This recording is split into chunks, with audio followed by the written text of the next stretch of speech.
Сайн бацгаана манай Global MBC яг одоо гадаад харилцааны яам дээр болж байгаа хэлийн чанддах монголчуудын нэгдсэн чуулган дээр ирчээд байна. За энэ хэлийн чанддах монголчуудын нэгдсэн чуулга бол одоо 6 дахь удаага болж байгаа юм байна. За тэгээд энийг яг ямар газраас зохион байгуулдгийн одоо үүсгэн байгуулагчид нь хийм бэ гэдэг талаар бид бүгдээрээ сайхан нэгдсэн ойлголттой болно гэдэг зорилгоор ингээд таныг урьсан байгаа. За энэхүү миний хажууд зогсож байгаа хүмүүс маань одоо энэ хэлийн чанддах монголчуудын нэгдсэн зөвлөлийн үүсгэн байгуулагчдын нэг байгаа. За сайн байна уу амрaalч. За ингээд манай үзэгчдэд нэг сайхан өөрийгөө танилцуулаа. За мөн одоо энэ чуулганыхаа талаар энэ одоо зөвлөлийнхаа талаар бас нэг сайхан ойлголт өгөхгүй юу? За сайн байцгаана уу. За хэлийн чанддах монголчуудын зөвлөл маань анх 2014 оны 9 сарын одоо 18-ны өдөр гадаад хэргийн яамн дээр одоо анхныхаа чуулганы хийжсэн.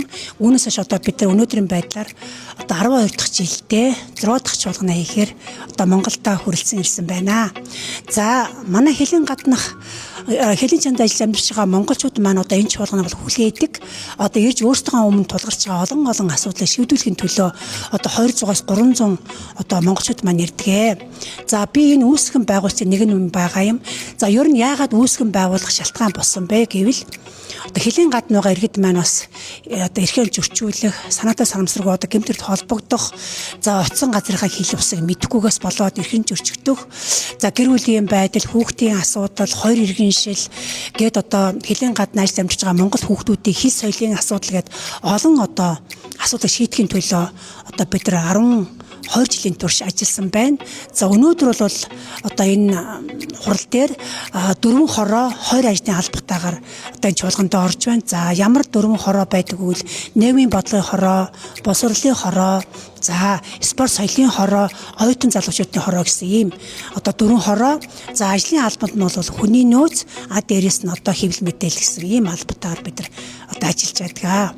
За хэлийн чанд байгаа бас 200 гаруй мянган монголчуудын эрх ашиг хамгаалж бид нар бас Монголын төртөө холбож олонгийнхоо чуулганыг одоо ерөнхий сайд ерөнхийлөгч байгаа ивэлтор удаа дараа хийсэн. За энэ удаагийн одоо чуулганаа бид нар бас одоо гадаад хэргийн яамд өнөөдөр хийж байна.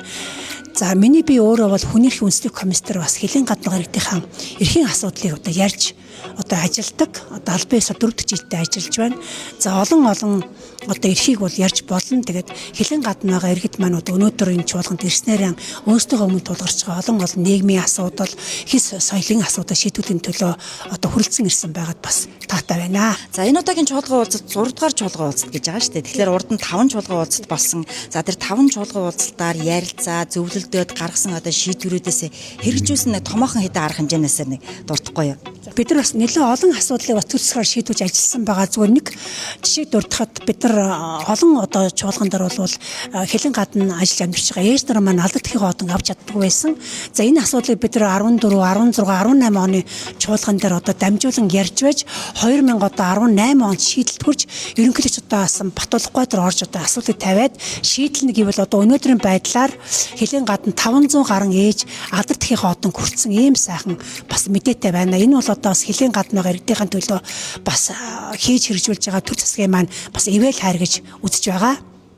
За тэгээд хэлийн гадна байгаа монголчууд маань одоо янз бүрийн асуудал тохиолддог. Тэр дунд одоо одоо хүний эрх зөрчигтэй холбоотой асуудлууд маш их байдаг. За энийг одоо та бүхэн хэрэг ингэж гаргаж ярьдгийг. За энэ чиглэлээр бас томоохон хийгцэн ажил юу байна? Хүний эрх үндэслэх комиссар хамгийн анх одоо манай Ариуна гэдэг миний үүсгэн байгуулч ихч маань. За дээрэс нь мөнгө төрөөд ерөнхий нарийн бичгийн дарга бид гурван маань одоо 2021 онд орж уулзаад за тэр үеийн одоо хүний эрх үндэслэх комиссын дараа хуунан дараагаас одоо хэлийн гадна насварсан иргэдийн чандрыг авчрах мөн одоо хэлийн гадна яд идлээд ар гэрэн төлбөрийн төлж чадахгүй болвол тэр иргэн маань одоо төр одоо засаг нь одоо тэр хүний зардаг даах ийм одоо зохицуулалттай. Тэгээ энэ одоо мөнгөний дүн бол их бага байсан 300 сая байсныг удаадараа бид нар бас ярьж хөөрч албан тоод явуулснараа энэ 2025 онд одоо 300 саяг бол 600 сая болгож чадсан ийм сайхан үр дүнтэй байгаа. Энэ ажил маань бусдын төлөө хэн нэгний эрхийн төлөө бид нар бас цалин авдгүй цаг наргүй ажилдаа чин сэтгэлээр ханддгийн нэг сайхан том жишээ байгаамаа. За тэгээ миний хувьд би өөрөө бас Солонгос улсад бас олон жил ажиллаж амьдэрсэн. За тэгээ ер нь гадаадд байгаа хүмүүсийн асуудлыг бол гадаадд ажиллаж амьдарч үтсэн зовлон жаргалыг нь мэддэг хүмүүс л одоо илүү сайн ойлгодог гэж боддог. Тэгэхээр энэхүү сайхан арга хэмжээ зохион байгуулад бүр сайн дураараа ингээд чин сэтгэл зүрхээ зориулаад явж байгаа танаа хамт олонд амжилт хүсье. Баярлалаа.